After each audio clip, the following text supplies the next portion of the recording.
যাদের জন্য সিনেমাটা বানিয়েছি তাদের প্রত্যেকের ভালো লাগছে এবং এই প্রথম আমি কোন সিনেমায় দেখলাম, আমি সিনেমা হয়তো সরাসরি ঈদের সময়টা দেখতে আসি না, বিকজ আমি মনে করি যে আমার সিনেমা হলে আমি যদি যাই, আমি হলে ঘুরে বেড়াই, তাহলে আমার অডিয়েন্স যারা আছে, আমাকে ভালোবাসে যারা, আমার সিনেমা দেখতে আসছে,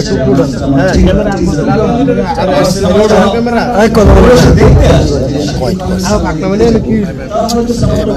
দেখতে পারবে না, হয়তো আমাকে দেখবে, হয়তো এখানে ব্যস্ত হয়ে যাবে, হয়তো গণমাধ্যম আসবে, সংবাদ মাধ্যম আসবে, সিনেমাটা সিনটা মিস হয়ে যাবে, বাট এটা আমি কখনোই চাই না। আমি বাসায় বসে থেকে থেকে রিভিউজ দিই, কেমন রিভিউজ হচ্ছে, সিনেমার খবর কি, টেনশন যত কাজ করে আমাদের ঠিক আছে আমার ক্ষেত্রে, তার চেয়ে তো অনেক বেশি টেনশন কাজ করে আমার বাসায় বলে আমার নিজে ভালো লাগবে তো কি হবে সিনেমা, আচ্ছা কেমন হবে সিনেমা। বাট আমি খুবই আনন্দিত হয়েছি, আমার এত ভালো লেগেছে যে আমার ক্যারিয়ারে তো এটাই প্রথম সিনেমা যে সিনেমার এক হলে না অনেক হলে মিডনাইট শো চলছে।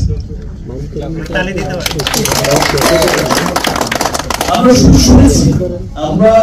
শুনেছি যে সাউথ সিনেমায়, সাউথ ইন্ডিয়ান সিনেমায় মিডনাইট শো চলে, ভোরবেলা থেকে শো চলে, 24 আওয়ার্স শো চলে। আমরা যখন বিগ সুপারস্টারদের কথা শুনি, রজনীকান্ত বা আরো বড় বড় স্টারদের, তখন তাদের বলে শুনেছি, এই জীবন এই আজ পর্যন্ত শুনে এসেছি মিডনাইট শো চলে এসেছে। আমার ক্যামেরাটা একটু নাম আমি শুনিও নি কখনো যে বাংলাদেশের কোন সিনেমার কখনো মিডনাইট শো চলেছে 12টা থেকে 3টা পর্যন্ত, এবং একটা সিনেমা হল না, সেটা মাল্টিপ্লেক্সে চলেছে। আমি ঢাকার মাল্টিপ্লেক্সে দেখেছি যে 3টা করে মিডনাইট শো দিয়েছে, ঢাকার বাইরের মাল্টিপ্লেক্সে দেখেছি মিডনাইট শো দিয়েছে, সিঙ্গেল স্ক্রিন।